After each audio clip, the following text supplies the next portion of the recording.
Hi friends, ஒரு quick recipe உங்கள் கூட ஷேர் பண்ணிக்கணும்னு நினைக்கிறேன். இது பார்த்தீங்கன்னா வெந்தயெல்லாம் போட்ட கஞ்சி. நம்ம மத்தியானம் ஏதாவது ரொம்ப ஹெவியாக சாப்பிட்டோம், இல்லை ஏதோ ஒரு வேளை நம்ம ஹெவியாக சாப்பிட்டோன்னா இந்த கஞ்சியை நம்ம அடுத்த வேளை செஞ்சு குடிக்கலாம்.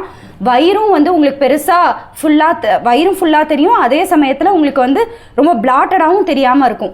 அந்த மாதிரியான ஒரு கஞ்சி. இதோட ரெசிபியை நான் ஷேர் பண்ணிடுறேன். நான் பண்ணிட்டேன், டீட்டெயில் ரெசிபியை நான் வேறு ஒரு வீடியோவில் போடுறேன். பட் இப்போது நான் என்னென்னலாம் போட்டேன், எப்படி பண்ணேங்கிறத மட்டும் ஷேர் பண்ணிடுறேன். இதுக்கு நான் பார்த்தீங்கன்னா ஒரு 10 கிராம் அரிசி நான் யூஸ் பண்ணியிருக்கேன். நம்ம சாப்பிட்ற அரிசியே தான்.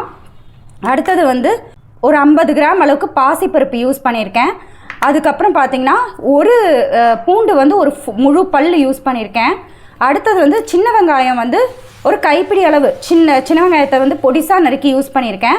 அப்புறம் மிளகு ஜீரகத்தூள் பார்த்திங்கன்னா ஒரு 2 ஸ்பூன் அளவுக்கு நான் யூஸ் பண்ணியிருக்கேன்.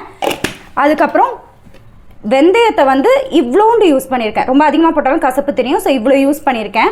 அப்புறம் ஒரு டம்ளர் தேங்காய் பால் இதுக்கு நான் யூஸ் பண்ணியிருக்கேன். இதோட ரெசிபியை நான் சொல்லிடுறேன். ஒரு ஏனத்தை எடுத்துகிட்டு அதில் இந்த அரிசி, இந்த பாசிப்பருப்பு, பூண்டை ஃபுல்லாக தோலியை உரிச்சிட்டு சேர்த்துட்டு துளியோண்டு வெந்தயத்தையும் போட்டுட்டு 2 டம்ளர் அளவுக்கு தண்ணி ஊற்றி குக்கரில் வச்சுட்டு அது வேகிற டைமில் ஒரு 6 விசில் அளவுக்கு விடலாம். ஏன்னா நல்லா குழையணும். ஸோ 6 விசில் அளவுக்கு குக்கரில் விட்டுருங்க. அந்த கேப்பில் தேங்காவை போட்டு பால் எடுத்து ஒரு 1.5 டம்ளர் வர மாதிரி வச்சுக்கோங்க. அதுக்கப்புறம் பார்த்தீங்கன்னா இந்த வெங்காயத்தை பொடிசாக நறுக்கி வச்சுட்டு குக்கரை ஆஃப் பண்ணிவிட்டு எடுத்ததுக்கப்புறம் நல்லா குழஞ்சிருக்கும் பொங்கல் மாதிரி. அதை நல்லா மசிச்சுட்டு அதில் இந்த 1.5 ஸ்பூன் மிளகு ஜீரகத்தூளை போட்டுட்டு அதுக்கப்புறம் நம்ம எடுத்து வச்சு இந்த தேங்காய் பால் ஒரு 1.5 டம்ளர் இருக்குல்ல, அதையும் ஊற்றிட்டு துளியோண்டு உப்பு, இவ்வளோ போதும். ஏன்னா நம்ம அரிசிலாம் கம்மியாக சேர்த்துருக்கனால கொஞ்சமாக உப்பு போட்டாலே போதும். போட்டுட்டு எல்லாத்தையும் நல்லா மசிச்சுட்டு இந்த மாதிரி கஞ்சி பதத்துக்கு கரைச்சிருங்க, சின்ன வெங்காயம் எல்லாமே போட்டுட்டு. ஸோ இதை நம்ம டம்ளரில் குடிக்க வேண்டியதான். இது பார்த்தீங்கன்னா டேஸ்ட் பார்த்தீங்கன்னா ஒரு ரச சாதத்தை சாப்பிட்ற மாதிரி இருக்கும்.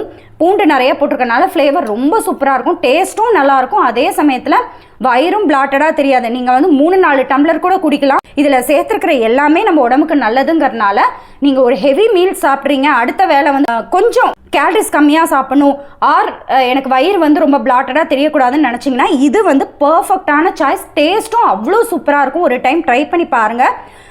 நான் இந்த அரிசி போட்டதுக்கு எனக்கு பார்த்தீங்கன்னா இவ்வளோ கஞ்சி கிடச்சிருக்கு. கிட்டத்தட்ட ஒரு 6-7 டம்ளராவது வரும்.